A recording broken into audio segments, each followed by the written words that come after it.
Hello, everybody. This is Bart Sharp, and you are on Becoming Quantum Conscious on United Public Radio and UFO Paranormal Radio Network at 107.7 and 103.5, broadcasting out of the beautiful city of New Orleans, Louisiana.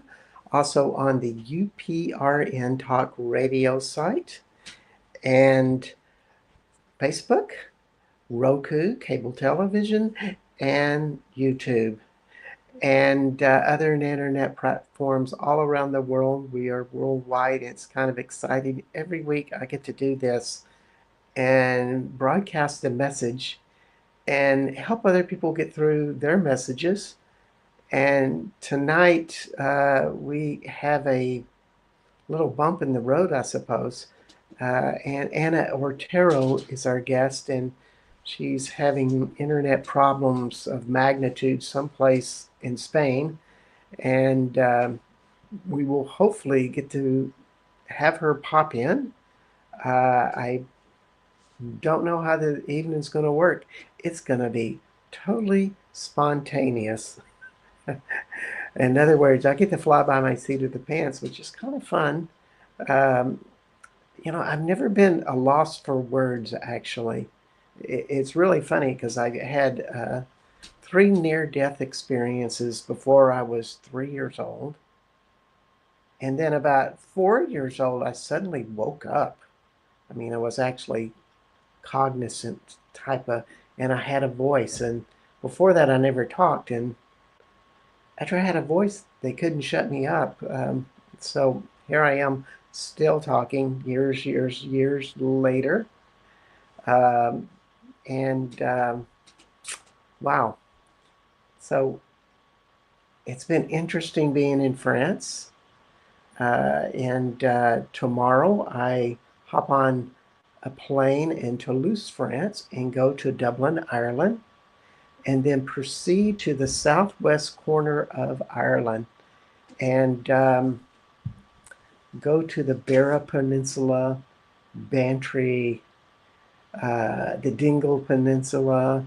And in this peninsula, I don't even know the name, but it's kind of part in County Kerry and then County Cork.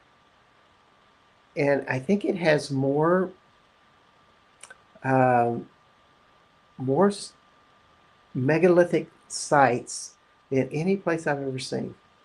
So, this is kind of exciting for me is to go and just jump into it tomorrow, flying on this plane, and hopefully I won't have soggy shoes when I get back to lovely France. But it's been a real fascination to go into this thing of sacred sites and megalithic uh, tombs and stuff. I'm kind of messing with my computer here.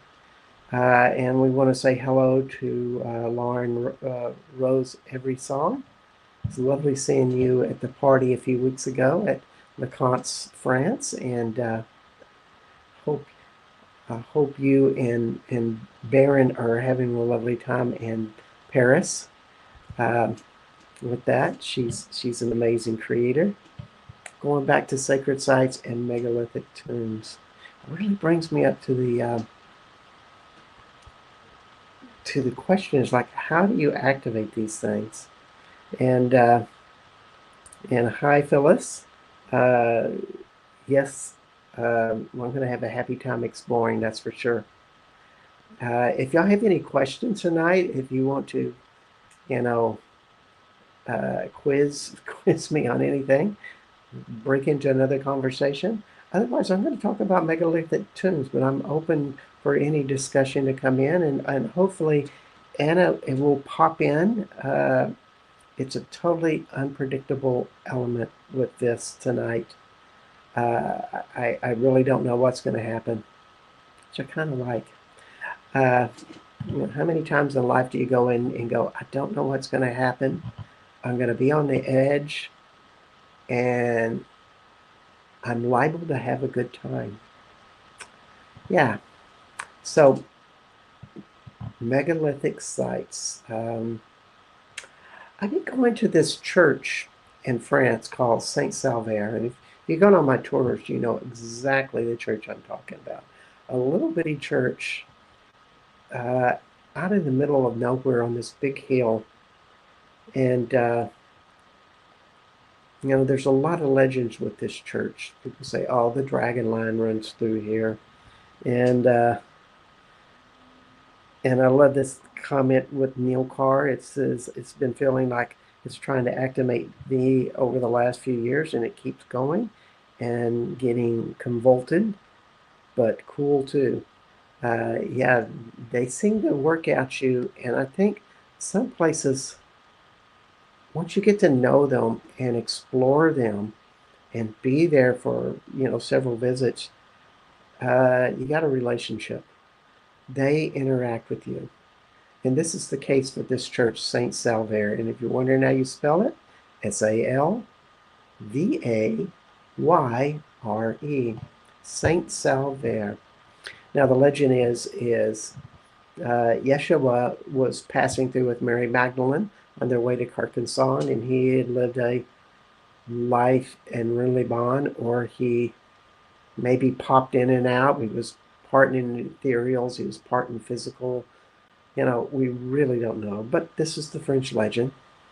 But they stayed at this hostel, Saint Salvaire, 3,000 years old, and he died. Now, that's all really interesting, and we can argue, and I don't want to offend anybody saying, well, I know the inside scoop on Jesus, because I really don't.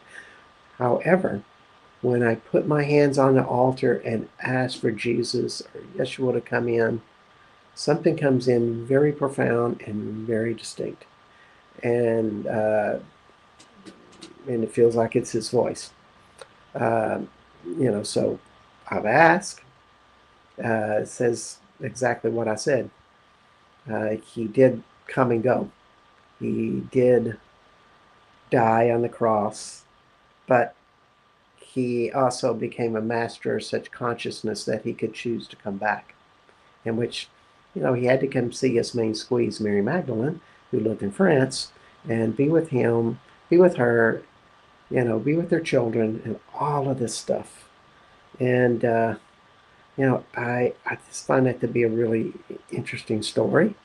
Thanks, Neil. And here's this church with that. And then on the other side of the church is a post, like something you would hook a donkey to, you know, like waist-high post. You could hitching post type of thing. And it almost looks like it's fossilized. It's been there for so long. And so you have those at the opposite side of this little bitty church that it's a small square cross design, really balanced in size. And you have this energy coming up from the post, which is divine feminine, Gaia, Sophia, Magdalene, Isis, you name them. You can summon them all up in that place. Just like on the other side, on the altar, you can summon in Yeshua, you can summon in angels, you can summon in all of these high ethereal planes. And it's almost like a spiral, one coming from the ground, one coming from the earth. And they just kind of intertwine. It's sweet poetry. And, you know, the church gets so big energetically that it feels like it's a big launching pad of consciousness. And so, you know, the beauty of creating these things is, you might say, well, maybe the megalithic side has a specific message for me. Maybe not. Maybe it's a vibration that is just there to open you to where your consciousness can change and expand. And I kind of like that point of view. They're there vibrationally.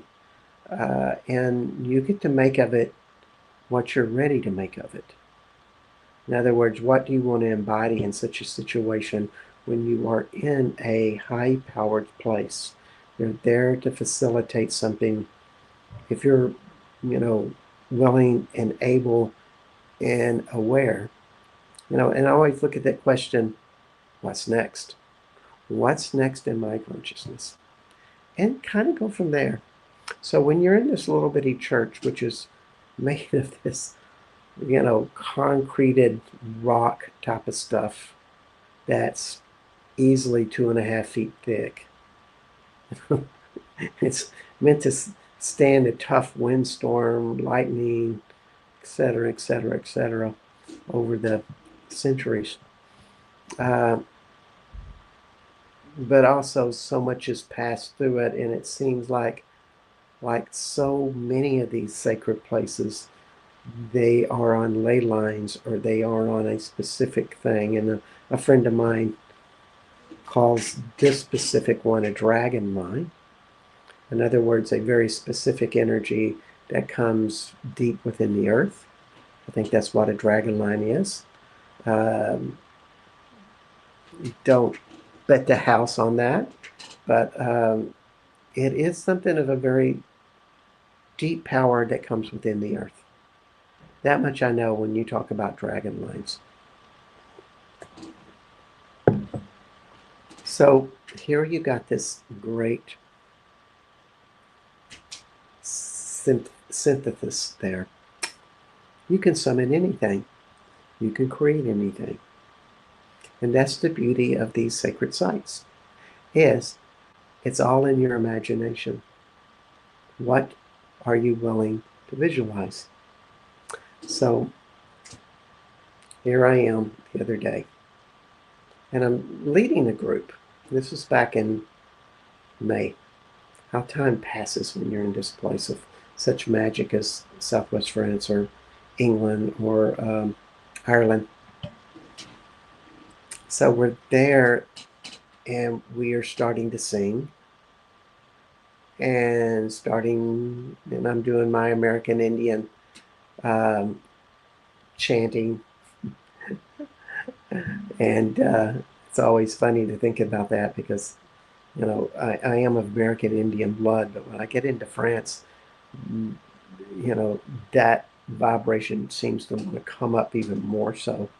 And America, I'm just kind of a regular non-Indian guy, I guess, living in the suburbs. However, we're doing all of this chanting and stuff. And something kind of was in my presence.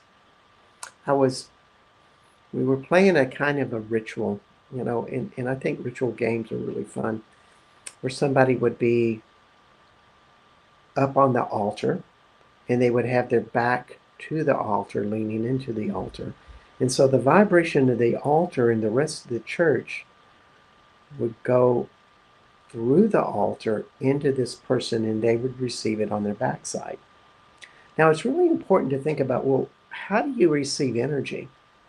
And I really always get it that you receive it from the back and it goes through you and out the front, and then maybe it circulates around. But that's the energetic flow that generally happens when you think about your chakras and your toruses and just the energetic embodiment of all of that. So I always thought, well, if you want to receive the church and receive the altar, yes, you need to lean into that rock. And the rest of us got in a line, one after another, and we're all facing the altar. And this all sounded like a fun thing to do, but I was in the back at the doorway.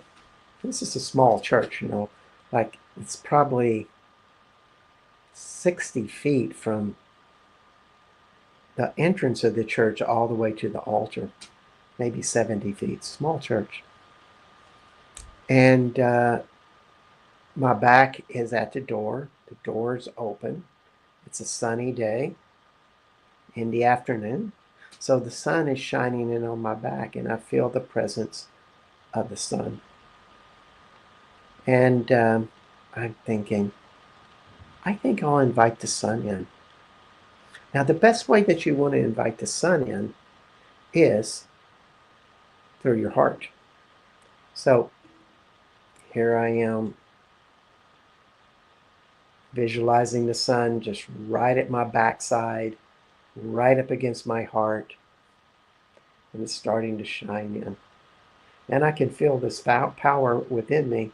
So here I've created a source, and I've created a location where it's entering. It's coming into my backside. And then I'm just like, well, what the heck? What do I do now? And I just open my mouth, and a chant comes through. And it's not exactly what I imagined. Hi, Neil. Sorry, people with ancestry, their genetic memory comes alive at these sites. It says a profound experience can happen over and over again. I so agree with you, Neil. It does, and we don't know what's going to happen, but our human design, our genetic design, does play a part of that. Because we're dealing with our whole cellular structure. And so when I'm asking the sun in, and I'm feeling it in my heart, and then I let out a voice, and this is like, I have no idea what I'm doing. I don't know what's going to come out of my voice, but a sound that comes out is extremely strong, and it goes right through all the people to the altar. Uh, kind of riveting. And yes, I agree with you, Neil, that when you do something like that, it does activate so many cells in your body. It activates DNA. It activates ancient stuff. And if our guest speaker would be here tonight, she would be telling us about chanting in Aramaic, ancient Aramaic, and how this activates our codes, our lifeline codes that go way back to our oldest memories that knew Aramaic, that lived in those times of ancient Egypt or Middle East, maybe Essene, etc., etc., etc. By the way, what I was told about Aramaic is that it's the language of angels. And I wish I could argue with Anna about that, or maybe she'd agree with me. But this is the language that angels taught mankind so they could speak in the same language. So just imagine when you start to get guided either by Aramaic or by the sun or by a higher source, and you invite it in and you ask, well, what chakra do I need to be in? And get that answer. And then you ask, well, what sound do I make? Maybe a sound will come to you, maybe not. Maybe you just need to open your mouth and let it come out, which is exactly what happened to me. And I could feel the voice go right through this line of people in front of me. And it just riveted the whole church. I could feel the whole church vibrating. And it was really an amazing experience. And we kept doing these songs, kept activating them. And, it's a great way to spend an afternoon. St. Salvare is almost like what I call a launching pad. In other words, you can bring in as many energies as you want, whether it be angels or Isis or Yeshua or the Elohim angels. As a friend of mine is always bringing in the dragon lines. It's pretty unlimited, and it really says a lot about our ability to create all kinds of vibrations.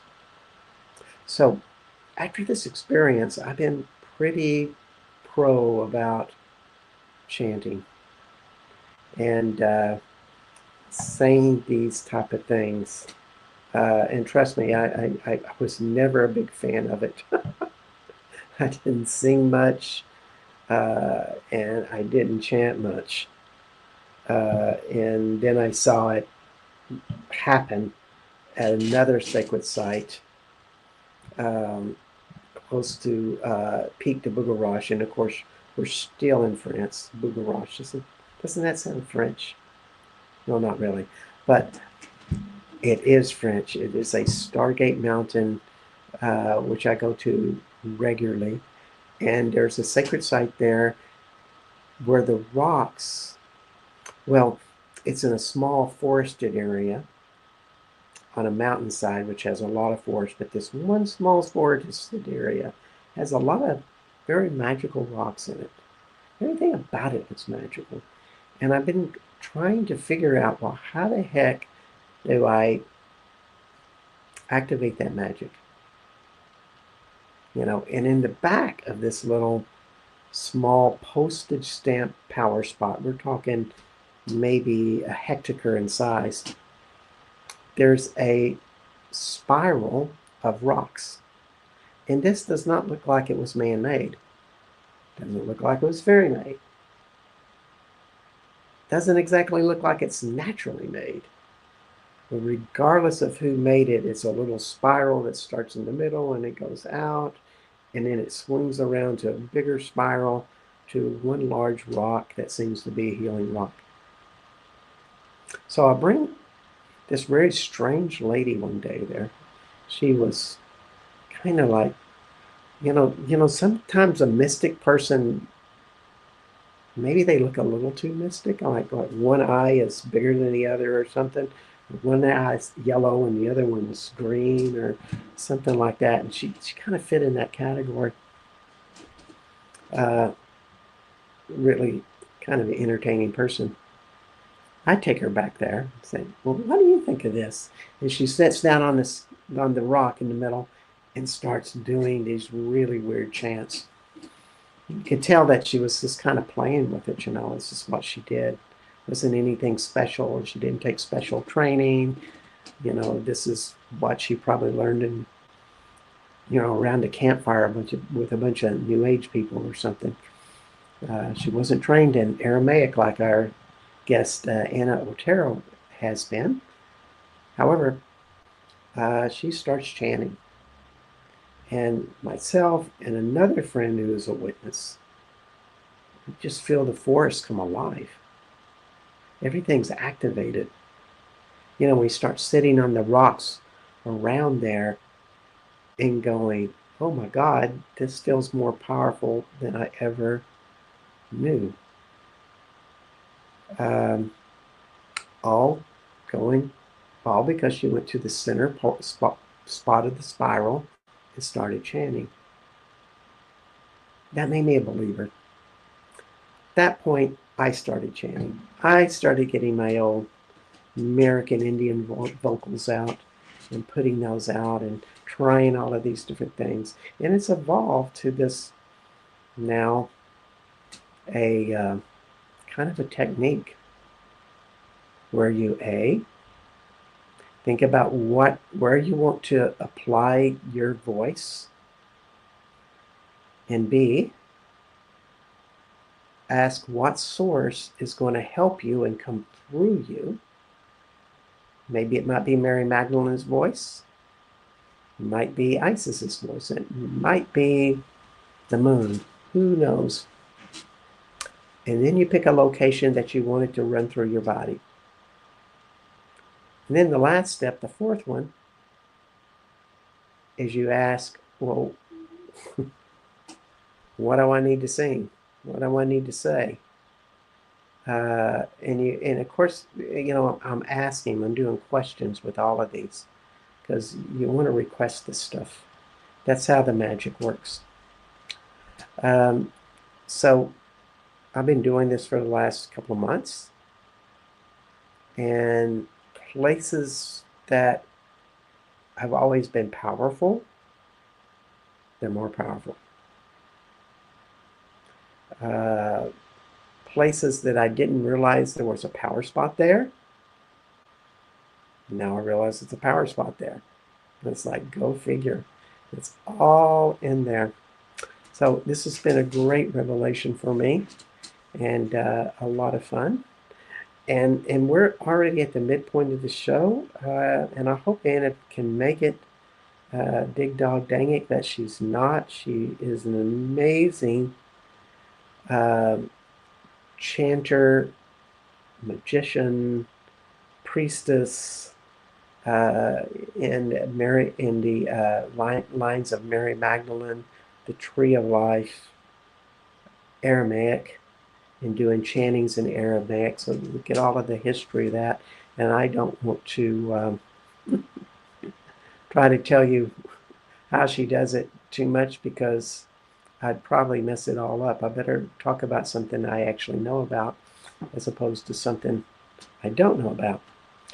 Uh, so we are at midpoint in the show, and you are on Becoming Quantum Conscious. And my name is Bart Sharp, and you're on the United Public Radio Network and UFO Paranormal Radio Network at 107.7 and 103.5 FM out of New Orleans, Louisiana. And it's also on Roku, the uprntalkradio.com website, Facebook, YouTube, and other internet platforms. So here I am going to jump off the plane about 5 o'clock tomorrow in Dublin, Ireland, renting a car, and I'm going southwest from there. And I'm going to this old site that I've been a couple of times called Loch Gur. Doesn't that sound fun? Loch Gur. Loughgur. And it has the largest stone circle in Ireland there. And it's all really cool. It has 96 stones, and they make this big circle, and they're all joined together like they're all touching, and there's only a couple of places where there's gaps that you can actually go into the circle or leave the circle. Really powerful.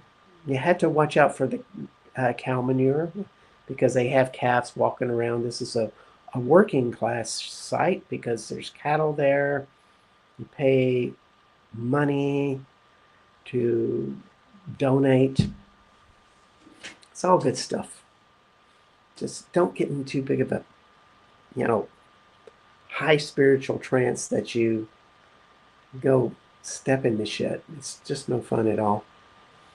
So here I am in this nice, neat stone circle. It's all powerful. Then we look over to the other side of the field where they do have cows roaming around and go, wait a minute, there's another stone circle over there. And we go over there, and these aren't in nice, neat, symmetrical formations, not touched together. They're just 14 big stones that make kind of a circle. And here I am going in there, and it's the real deal. It's like, oh my God, I think I'm going to fly in the next 10 seconds. It's that powerful. I have no idea why, but just the happenstance circle has all of these cow markings and cow prints. So if you step wrong, you're going to twist your ankle and all of that good stuff. But my God, I'm going to go there. That would be not tomorrow, but the day after tomorrow. And I'm going to do chanting. And it really makes us just like, well, I wonder what energy is required to really open that up. Anybody have any ideas, please send them in. Hi, Carrie. Great talking to you today. And yeah, so we're going to go in. And usually when I do this psychic work, like go into a stone circle like that, you just have to trust your body. In other words, you're connecting So all of this stuff, it's just like Neil said, it's a genetic thing. And there's something inside of you, but also you're connected to everything around you. And that's the really interesting part about it. The answers will be there. In other words, the stones may have the answers to what their potential gift that they can give me will be. It's a matter of asking and feeling. And so I get to go in and summon in some energy from some place and then put it in a chakra, let it go through my body and sing into those stones. No telling what type of sound I'm going to be making. Chanting, breathing, and dive in. Just empty the mind and open the heart. Amen, sister. Thanks, Laura Rose. So true. It is an empty space. You know, as soon as you start to become indifferent and so this doesn't work, or it doesn't work for me, or I'm not getting this right, or how do I know I'm getting it right? That's the worst sabotaging question you can ask. How do I actually know that this is real? It will come to you. I think trust is more important than anything. And there's a really important four-letter word that I think every magician and energy worker has to live by when they go into this place. And that four-letter word is play. You just have to go into the reality and have a lot of fun, with it. So I have no idea what's going to happen at Laker in 2 days, but it's part of all of it to put it in there. And, Ireland has so many fascinating places of history. History and magic intertwine. And I'm not going to say that Ireland is the most powerful place of all the European countries. I'll probably get a whipping if I start to say, well, this one's better than the other. I was in Glastonbury for a couple of weeks ago and was just knocked off my feet by it. Ireland has its own magic, and maybe this vacation, which I'm going by myself, imagine I'm going to do 12 days staying at Airbnbs and not really traveling much, but just staying in the local area of Kerry and Cork counties and just slowing down and really spending a lot of time communing with rocks and seeing what happens. Ireland is it's a place where you want to play and celebrate and jump into magic and drink, plenty of Guinness stouts and talk with the locals and hear all the lore and, all the great storytelling. However, if you're a mystic like myself, that only has a limited amount of entertainment. The real stuff is, hi, Charlotte. It's to get out there and be in the magic of it. And one of my favorite places, I love this, Carrie. Resource is important in school. Playtime is important in Earth School. Yeah, exactly. Uh, this will be my first vacation that I've taken by myself to another country in quite a while. Brings up a lot of fun stories. 11 years ago, I started doing this with France. And I do hope I meet a fairy, Phyllis. And if I don't, I will call on you and your dogs to emulate that energy for me. So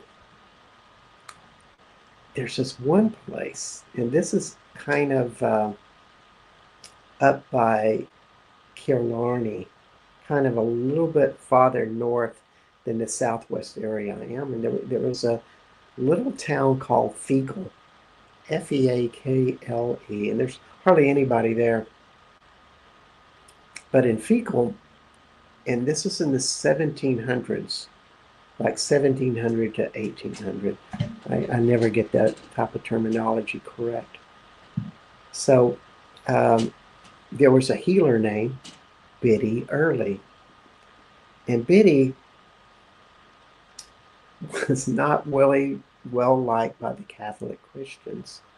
Here was a woman of old magic, and she wasn't exactly normal. She lived in a very small house, and people would come to her with their chickens or poteen, which is, of course, alcohol made in a still, poteen, or whatever, and they would trade to her for healing.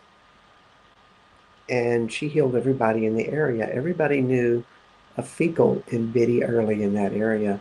And so she had quite a reputation.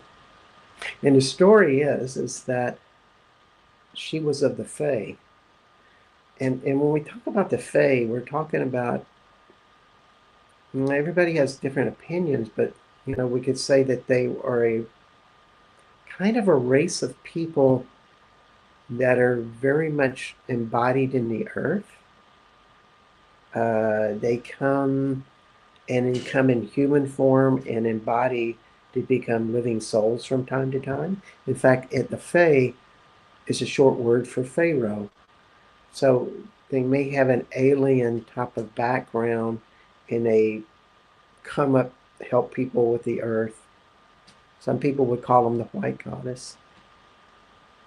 Lots of great legends with that. And this is stuff that, is all throughout Europe, Egypt, etc. White Goddess, Fae, Pharaohs, all of this stuff. And Biddy Early, the story is that she was charmed by the Fae, or she was a part of them. And yes, that may be F-A-E, Fae, not like Faye Dunaway. That would be F-A-Y-E. And yeah, so what they gave to her was a little blue rock. I keep thinking of an Andorra crystal or something, but we don't know what happened to that rock. We could say that she might have died with it or whatever. Now, she lived a long life. She had 3 different husbands because I think she just kind of wore them out or something. Trust me, let's not even go how that all worked out. But this amazing healer of magic. And the cool thing is, if you talk to locals or get the legends out, is you can go to her house. And it's just south of Feakle, about a kilometer. And Feakle is like a village of, 12 houses, maybe something like that. Not very big at all. And there's just a place you can pull over at the side of the road and park your car, and you're not exactly off the road. So, if you're in a rental car, you're always worried that you're going to get scraped or something. And so here we are. We find this place. Really excited. And of course, people have tried to buy this land and make it into a museum or make it into a tea shop or something really ridiculous. And when you first go into this place, you can really obviously tell that the land is trying to take over this. This was a dominion of magical creatures. And so you walk in and there's these 4 large oaks, that are like sentinels in the front of the house. And you walk through there and you feel like you're being watched as you walk through these big old oaks, 300 years old or something. And then you get to this very small brick house. Of course, there's no roof left. All there is brick walls. And when you walk in, there's a room enough for a small bed, maybe a place where you would have a fire, a kettle. You always have to keep the kettle and the water going all day long if you're in Ireland. Even when I'm going in 2 days, it'll be cold, which I welcome. And, there's maybe enough room for a chair and table. And that's about it. And this is their healing room.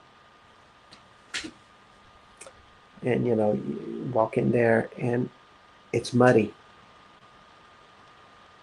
It's wet.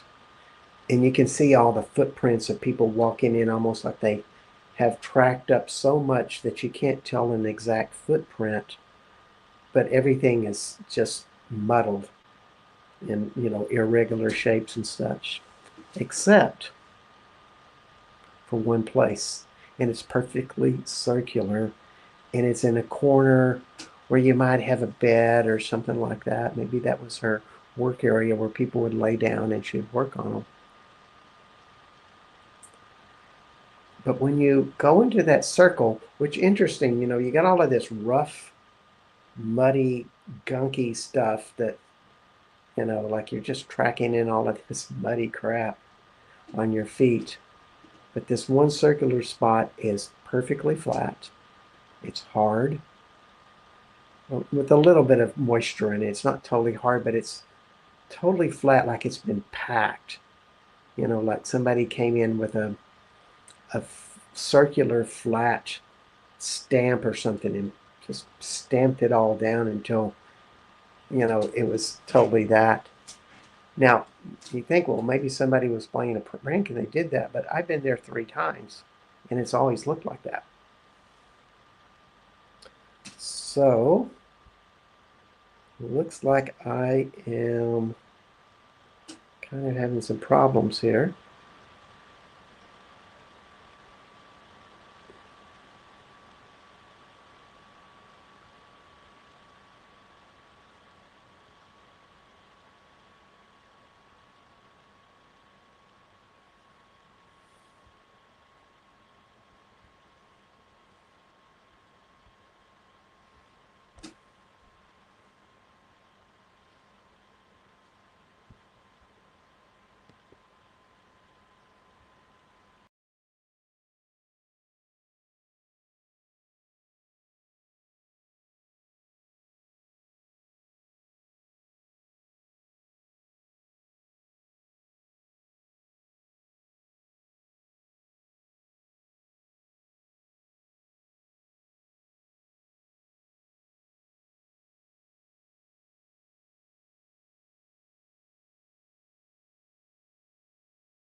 Okay, we just had a really strange glitch.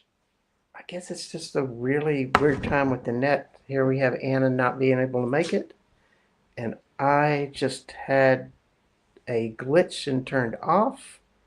I'm sorry to keep everybody waiting, and I can't even remember where I was with the Biddy Early story. But I will just say that this little flat circle there, that's kind of flat. When you step into that circle, you step into another portal, so to speak. In other words, something from another world seems to be coming up into you, and it comes from deep, deep within the earth. And it doesn't feel like Gaia or something like an Isis energy or just Great Sophia. It feels totally different. I don't have a really good definition of it. So I'm really kind of looking forward to going seeing Biddy Early's place once again by myself. I don't know, in 2 weeks I might be on the show anymore. Maybe I'll get to go to that reality with that. I don't know. So this is kind of on the premise of really being excited about this stuff with us. So from there, as I leave those two sites, which are really close to Killarney, and then I go south from there to go to Carey County and the Dingle Peninsula. I'll go to other sites. And so we'll be chanting, we'll be doing these things. And at the same time, I'm sure it'll be very magical. And I hope that I'm going to be on this still running. It's really funny when you do these on the internet. There are factors beyond your control. And one of them is that you have a little bit of control is you cannot bring too much magic into the radio program. In other words, it's good to tell stories, but if you start going into the reality of some of these magical places, your brain starts and your body starts vibrating it, and it messes with your internet connection. I've had this happen with Annie Williams about a year ago. I was recording her, and she was really getting very excited about her new book, Guardians of the Dragon Path, and all of a sudden, peek, she's off the air. So, you gotta kind of be careful about these things. So this is all good about Ireland. But I think I'm going to return to France a little bit and talk about Rennes Chateau, because this is just a rambling night. Rennes Chateau, what it means in French is Queen of the Chateaux, Queen Fortress. And it doesn't mean that it had the biggest fortress. It means that the top of that hill where a fortress was, or chateau, was a very special and magical place. It's of course 15 kilometers from the Stargate Mountain peak to Kabugarash. There's all of these power spots all the way around it. But there's something very special about Rennes Chateau. And I've been doing a lot of research of it, and I just have to think about my friend Michelle Derocher, host of The Outer Beyond, because we've talked about this a lot. And what she told me was that Rennes Chateau has a ley lines that connect from Mount Sinai, which is in Egypt. It's on Egyptian soil, but it's more on the Israeli side of the Dead Sea. And then the Bomberg Islands in Denmark. In other words, it's a huge triangle of hundreds and hundreds of miles size. And this is very common for energetic sites, is to have a triangulation. And they power each one up. And each part of the triangle has a specific purpose. And the Bomberg Islands is a grounding area. If you go there, there's tons of megalithic stuff. It is receiving the energies from Mount Sinai and probably Rennes Chateau. Mount Sinai, on the other hand, is probably the most magical site maybe on the planet, I dare say. I have never been there physically, But when I energetically travel there, it's phenomenally powerful. I call it the mountain of gold because it has a golden consciousness to it. And you have to be careful with that type of golden consciousness because it's not about having more gold in your life. It's about having more gold in your consciousness. In other words, to be highly evolved in self. It is purely for altruistic purposes. And of course, a lot of people really don't get that. They think of gold and they think, well, how can I have power and wealth? And of course, if you're sourcing something like Mount Sinai with that ambition, what's going to happen to you? It's going to go against you. Because this is about serving the planet and the earth. This is about serving a greater consciousness. In other words, some of these ancient sites built long ago, they set up, and all they do is just vibrate a higher vibration. That's their entire purpose. You know,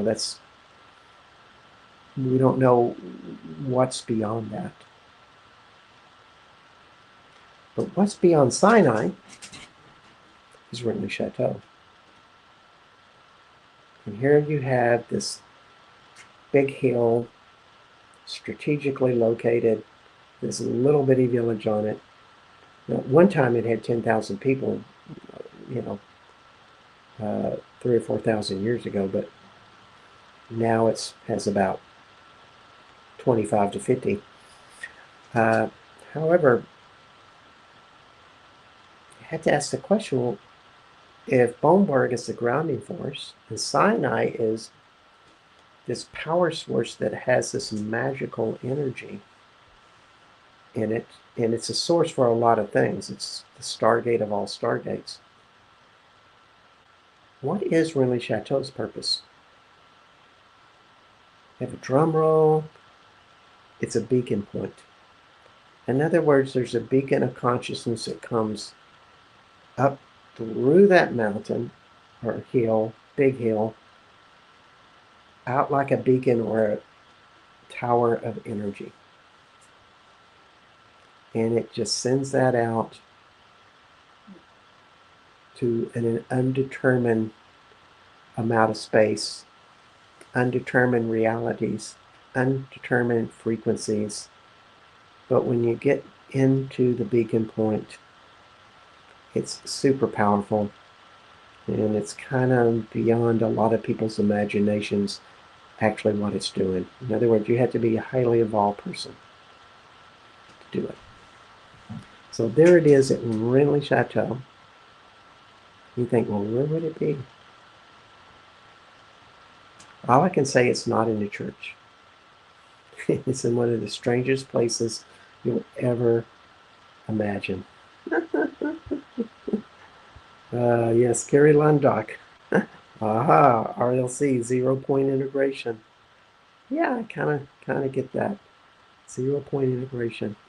It has that magic and it beacons that out. And so when you go to Rintley Chateau or go to these power spots, you want to go back to what was said earlier by Neil. What do we have in our genetic lineup? What do we have in our cellular structures? What do we have in our particulate realities that can absorb and expand us? That's the whole point. So when I go to Ireland, and of course when I'm in Rintley Chateau, which I was there 2 days ago, you just want to keep expanding. What happens to you when you keep expanding like that? Well, it changes you. It is a fast track to becoming more evolved. You become a bigger space inside of you. You have a lighter embodiment, and it just vibrates everywhere. So it's really cool stuff. So I'm really sad that Anna Otero was not here tonight. She's amazing. And maybe another time, Anna. I hope your internet gets working better. And everybody, thanks for just being flexible and staying tuned in and still listening into the show. Um, you are listening to Becoming Quantum Conscious. I'm Bart Sharp, and this is United Public Radio Network and UFO Paranormal Radio Network at 107.7 and 103.5 FM out of New Orleans, Louisiana. Next week, we have Rob Wildwood, who is from Glastonbury, and I recorded a show in Glastonbury, and we're going to be talking about the fairies and beings in Glastonbury and stuff. And I guess we're just on that course for a while. I'm in Ireland this week, next week, and we're going to Britain to talk about the sacred sites. So Rob Wildwood, author of Magical Britain, Magical France, is going to grace us with a fabulous show. And thanks everybody for tuning in. And I will see everybody next week. Yes, Lauren Rose. It's a shame she cannot be here. And y'all have a great night, and we'll see you later. Bye-bye.